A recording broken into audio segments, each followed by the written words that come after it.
Hello everyone, welcome to Biophysics Week 4. Now we're going to cover some material getting into ray optics. Your quiz this week is going to cover three main questions that have various parts to them. And what we're looking at is mainly refractive indices. And, well, the material that we have here, air, water, amber, cubic zirconium, and diamond have their respective refractive indices or their N index values. Some parameters we'll need to know is that the speed of light, whether in vacuum or approximately in air as well, since air is mostly empty space. The velocity v can be equal to our speed of light constant c, or 3 times 10 to the 8th meters per second. The following formulas, v equals f times lambda, that upside down y, that's the speed of radiation equals the frequency times its wavelength. NV equals N2V2, that would be the speed of some bit of radiation. For example, the speed of light, of a ray of light traveling through some medium of refractive index 1 is equal to the product of its speed in some other material times the refractive index of that other material.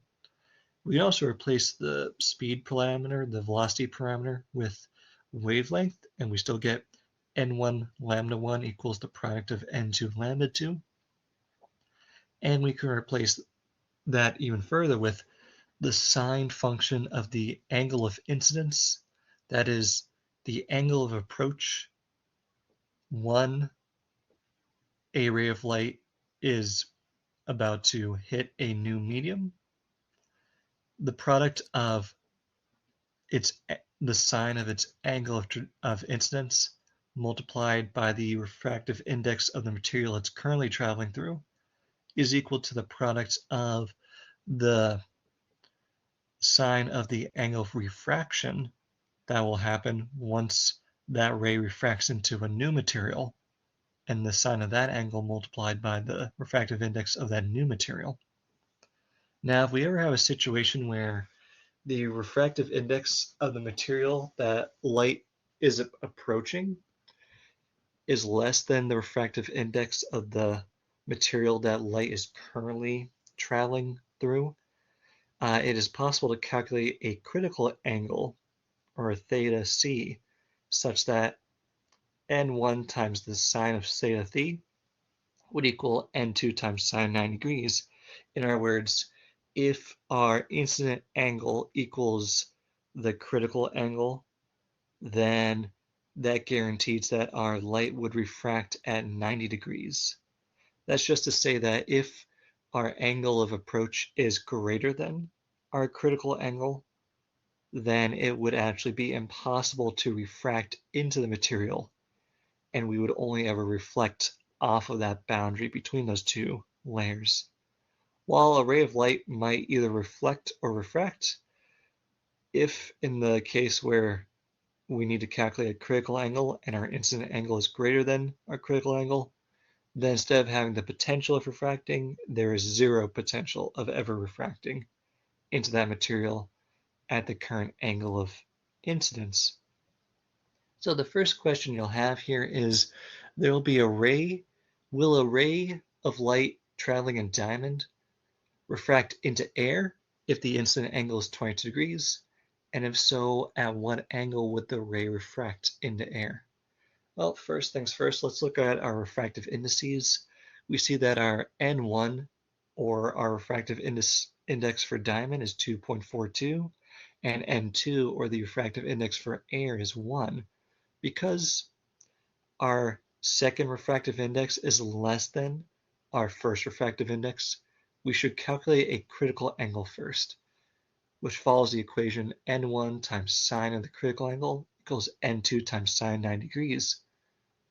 Sine of 90 degrees, that's just 1. So in reality, N1 equals sine of theta c equals N1 times sine of theta c equals N2.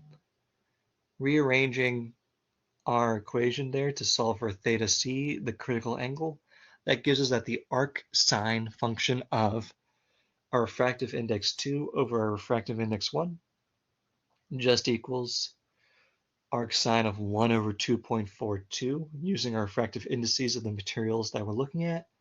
This gives us a critical angle of 24.41 degrees. Because our incident angle is actually 22 degrees, and that angle is less than or equal to our critical angle, then yes, the ray can refract into air.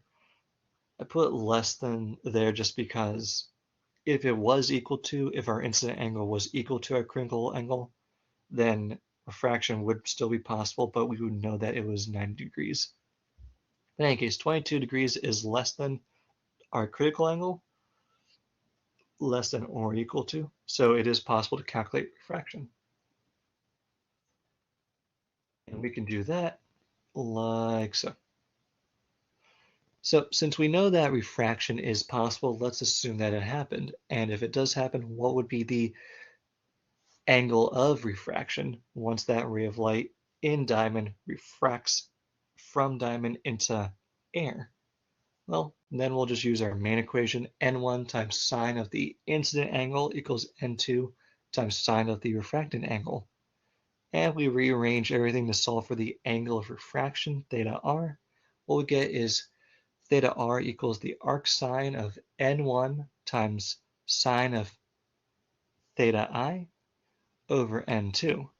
Plugging in all those parameters and making sure we have parentheses in the right places, we should get an angle of refraction of 65.03. 65.03 degrees. Going further, let's look at question 2. A ray of visible light travels through vacuum at a wavelength of 360 nanometers. This ray then refracts into a sample of amber at an incident angle of 30 degrees. Note that 1 nanometer is equal to 10 to the negative 9th meters. Determine the following. Well, question A, we're just looking at the ray's frequency, which if we rearrange one of our main equations, the frequency f is just equal to the speed of light divided by its wavelength. Well, speed of light in vacuum or air, that's going to be 3 times 10 to the 8 meters per second. And if we divide it by our wavelength of 360 times 10 to negative 9 meters, that comes from our wavelength was given to us as 360 nanometers. And to convert that to meters, we just add a times 10 to the negative 9 part onto that. That way we have units of meters per second divided by meters, which gives us units of 1 over seconds. And inverse seconds is the same thing as a hertz or a hertz. So if we calculate everything correctly, our frequency becomes 8.3, 3 repeats, times 10 to the 14th power hertz. Part B, well, what would be the ray's new speed, v2, and the wavelength, lambda2, when traveling through amber? In reality, it doesn't matter which one you calculate first, because we can relate those to our main equations, where one of them rearranged is lambda2 equals n1 lambda1 over n2. Plugging in everything, we end up getting a wavelength of 232 nanometers. And if instead you put 360 times 10 to the negative 9, your units would be 232 times 10 to the negative 9 meters. But for wavelength, it's okay to have things in nanometers, especially when we're talking about light. The nanometer scale is very reasonable to keep our numbers into visual numbers we can actually visualize. Now, whether you solve this part first or last, we can look at the speed, which again, just like our wavelength equation, we can connect the change in speed to the refractive indices such that speed 2 or velocity 2 of light equals n1 times v1 over n2. And what happens when we plug in everything correctly? We get that the speed of light through our second material is going to be 1.94 times 10 to the 8 meters per second. Question 2, part C, the ray's angle of refraction in amber. Well, what we have here is that initially we're in air with a refractive index of 1, and we're approaching a material that is amber with a refractive index of 1.55. Since our initial refractive index is less than the refractive index of the material we're about to approach, there's no need to calculate a critical angle to see if our incident angle is less than or equal to that critical angle. We know that refraction is possible. So if we rearrange our angle of refraction equation, or Snell's law, that gives us theta r equals arc sine of n1 over n2, that ratio multiplied by the sine of the incident angle. And what we get when we plug in our numbers, that gets us theta r equaling 18.82 degrees. Now the last question, it gets a little, there's a few different parts to it. Let's look at our first top row. Essentially on your second page, you'll see some multi-layers or layers of different materials stacked on top of each other. Question 3, on the reverse side, there are two multi-layered diagrams a ray of light may travel in. Question A, part A, in the top image, draw the path the incident ray can refract while going through air, the air layer to the diamond layer. Include the refraction angle after passing through each medium. Now, essentially what we have here is we have an angle of incidence of 45 degrees, and it's currently going through air. Now, we see that we have air stacked on water, stacked on cubic zirconium, stacked on diamond. Good rule of thumb for these types of problems is just plug in, just see what our refractive indices are initially. And what we see is, if we assume that, if we look at the different layers, what we see is we are increasing in refractive index. That is, if air goes into water, that refractive index gets greater, and if it goes from water to cubic zirconium, the N index gets greater as well. Same thing if we go into cubic zirconium to diamond. Since we won't have a situation where the refractive index of approach is greater than the refractive index the light ray is currently traveling through, we don't need to calculate any critical angles. So let's just calculate our refractive angles. Let's see.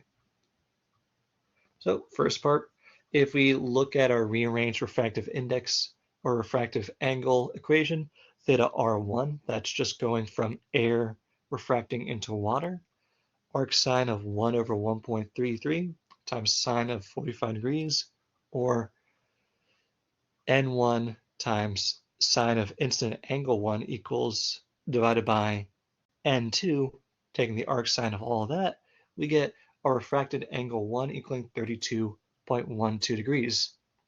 On your quizzes, make sure you're drawing these in at, for example, just having you don't necessarily need to have these perpendicular lines here. That's just meant to say that our angle that we calculated is between our ray of light and the line perpendicular to our medium interface.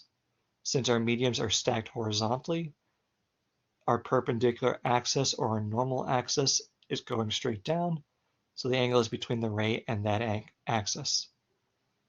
Now, it might be hard to put in theta R1 equals 32.12 degrees, so as long as you have what that equals somewhere off on the side, you can just put your arrow down here and then label it as theta R1. Label this angle right here. If we go on to the next part, what we see is that because what our angle of refraction R1 is, that's actually the same angle magnitude as our new angle of incidence, or theta I2, the angle of incidence of approach as that ray of light goes through water towards cubic zirconium. Just rearranging our refractive index equation, or our angle of refraction equation, and plugging in the new N1 and N2 and our new angle of incidence, that being 1.33 times sine of 32.12, the original angle of refraction we calculated before, which is now our new angle of incidence, and then dividing that by 2.16, taking the arc sine or inverse sine. That gets us a new angle of refraction of 19.11, which we'll label onto our graph right here. And then lastly, for this part, we'll have theta R3, which, if we calculate that correctly, using our new angle of incidence, 19.11, which we calculated it on the prior slide, that gives us our final angle, theta R3, of 16.99 degrees. Now, as you're going through this type of problem, really the only things that I'm looking for as you're including the equation that show how you solved it, make sure you include what your angle of refraction is, and then at least include that on your diagram, your arrow and your new angle of refraction. I included the angle of incidence here in each part just so that you could see where those numbers are coming from, but you don't need to include I theta 2 or theta I2, theta I3. As long as you include the refractive angles, label them, and include the magnitudes and how you solve them, that's pretty good. And for the other parts, and be sure to show your work just so that you're practicing how to solve these. Now, part B of question 3, essentially in the bottom image on your actual quiz, a ray of light travels upwards instead. If the ray can refract through the next layer up, draw its path and include the angle. If the ray reaches a point, it is guaranteed to only reflect instead of having the option to refract or reflect. Show the ray reflecting off that medium interface. Stop after the ray has reached the first point of guaranteed reflection or after having passed into air, whichever comes first. So since we have a situation here where we have the possibility of light refracting from one interface to another, where the refractive index becomes less, let's just calculate our critical angles. Because the refractive index between diamond and cubic zirconium becomes less, we can calculate our critical angle to be 48.75. If we're in cubic zirconium and we're trying to refract into water, that also involves going into a lower refractive index, where that gets us a critical angle of 38.01.